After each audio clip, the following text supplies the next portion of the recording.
Alright, we got this new map. We got Shadows of Evil. Oh my god, this map looks stunning. We even got an intro cutscene again, like Origins. They are spoiling us. They are spoiling us in this DLC. Like, Jesus Christ, this is the first map and we're starting off like this? Oh man, I really can't wait to load into the game and see what it's actually going to look like. Like, this is going to be crazy. I mean, they know about my dancing, but... Alright, we finally loading into the map, and you know what? This looks absolutely fantastic. I can't wait. Let me just pull up the scoreboard real quick to see exactly what's going on here. And oh my, what the fuck is this? What the fuck is this? What am I looking at? What have they done to my HUD? What are the rocket ship parts? What are the Margaret parts? Apothecant Sir? What am I looking at? What the fuck am I looking at? What the fuck? There's ritual sacrifice? No. What have they done to my HUD? What they do to you, my boy? This can't be true. This can't be the new standard for zombies. Okay, hold on. Take a deep breath. Okay. I'm gonna load up DE. I'm sure it's not gonna be the same thing. Everything's gonna be okay.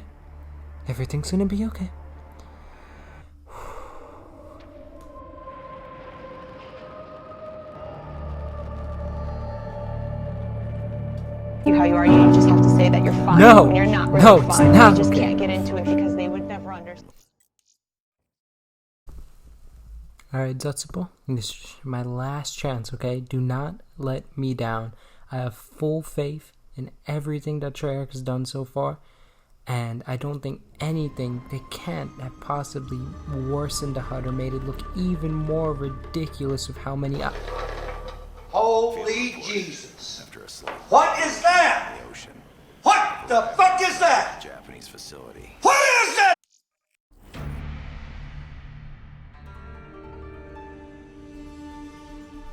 Now, I'm not here to bully BO3 as a game or anything like that, but really I'm just here to talk about how bad it's been for the Black Ops 3 casual community. Mainly, let's take the sword for an example, right? This badass sword, look at the way it dives into the ground, zaps all the zombies around me. It reminds me of the Wonderwall from the Giant or good old school Darius. But look what it took for me to get this weapon. Like, Jesus Christ, man.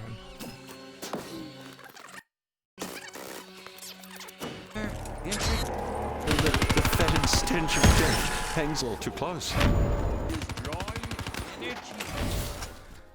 Whew, Jesus fucking Christ, man. I don't know what to tell you. I feel exhausted just from watching the way my character sprinted around the map and had to do all those movements from point A to point B to point C to point D and then all the way back to point A. Like, that is insane, and that's with stamina up, and it took me 15 minutes to do.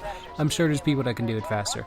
But this right here is where we lost the casual community, right? This is where you lost people, especially when you remember that Shadows Easter eggs, right? Shadows, like the ritual things I was talking about earlier, they used to take like 4 minutes in total to complete in some cases, especially if you're doing it solo, let alone if you're splitting it up in co-op. Like, Jesus Christ, is this thing brutal if you have no idea what you're doing? And even when you have some idea of what you're doing, on launch, it was miserable to play. God, man, where do I even start, right? Where do I start? Let's start maybe with the fact that rituals took forever on solo, right? I think they took like maybe even 2-3 minutes. I think in some cases even 4 if you split it up on co-op. Like, it was an insane amount to sit in the ritual room and be able to get Pack-a-Punch unlocked. Pack-a-Punch, one of the most essential things that you need to be able to survive in zombies, took forever to unlock. That is insane. That is ridiculous. That shouldn't be a thing. On launch, not to mention the fact that the zombie animations were completely different than they are right now. And also the fact that casual players didn't even have the Giant, for crying out loud, on launch, because there was a pre-order edition where you had to pay for it.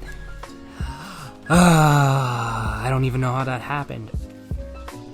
I don't know whose idea it was for Treyarch, but I remember Jason Blundell specifically saying something along the lines that he doesn't care about the casual community, which I think is completely wrong, right? We kind of need the casual community to kind of hop in and, you know, bring life to the game. We need new people to kind of hop into zombies, right? And it's really, I think BO3 is really where zombies started to take its decline when it comes into things. I think BO4 did a good job of actually bringing in the casual community with its systems, like the way the specialist system works in BO4. They just give it to you. right? I think they screwed up a little bit on perk progression, really, in BO4, but overall, BO4 gets a lot of hate, really, for, I think, really too many reasons, honestly. I enjoyed BO4. It's actually one of my favorite games. I think I'm going to make a video on that soon. But really, just to bring it back to Shadows, right? Shadows is not this star pitch points. There's all these hidden mechanics. Like, I can upgrade the little armies. I can get a Margar helmet. Like, I can get all of this stuff. And it's like, when am I ever going to have time to do this? it forces you to play the map in a way that doesn't allow you to progress the rounds. So I need to sit here. Because if I want to be able to do this stuff, because I don't want to sit here and do the Arch Ovum, right? Upgrade the sword at round 15. Do I really want to upgrade the sword around 15, right?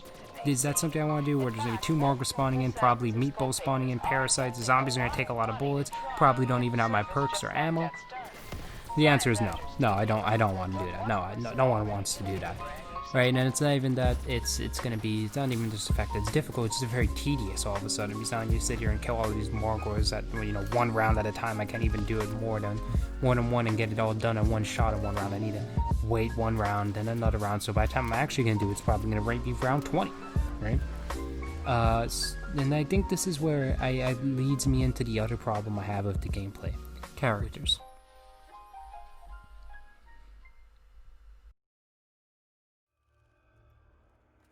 See, my big problem with the characters, and kind of goes hand in hand with the storyline in BO3, and I think the biggest thing we can look at is probably what they've done with the premise crew.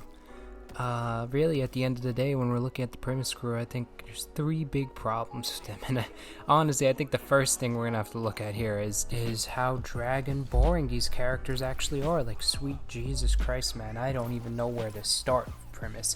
They have to be one of the most boring and story-reliant crews I've ever seen in Call of Duty Zombies.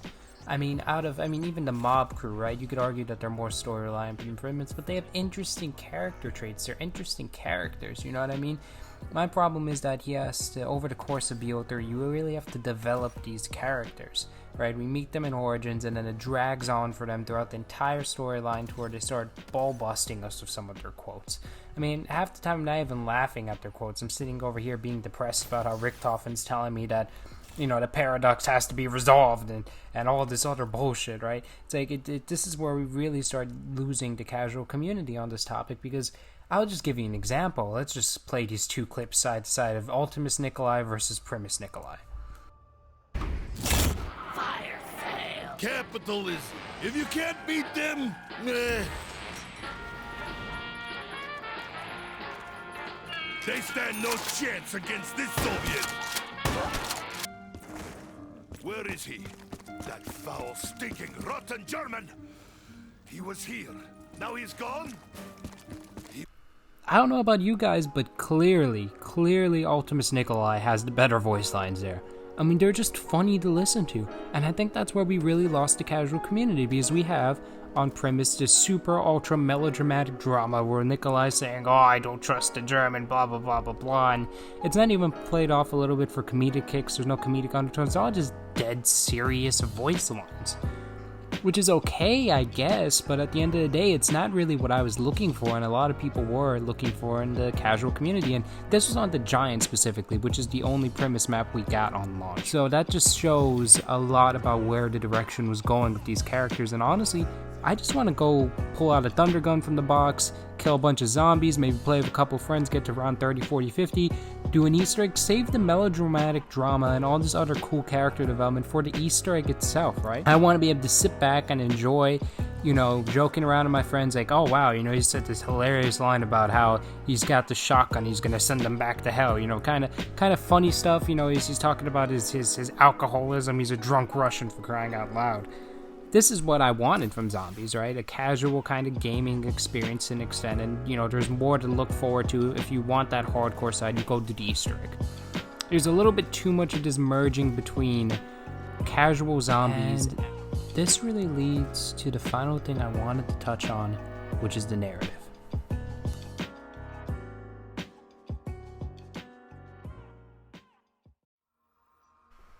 Where do I even begin with this storyline, right? Where do I even start, for crying out loud? I mean, let's just start right at World at War 2 BO2. really summarized synopsis is Richtofen and Maxis are two German scientists. They create the zombies. Maxis gets betrayed by Richtofen because Richtofen wants to be the leader of Group 9 through 5, which is the people that were, making the zombies. This winds up leading to the general collapse of Group 9 through 5. Richtofen goes to the moon.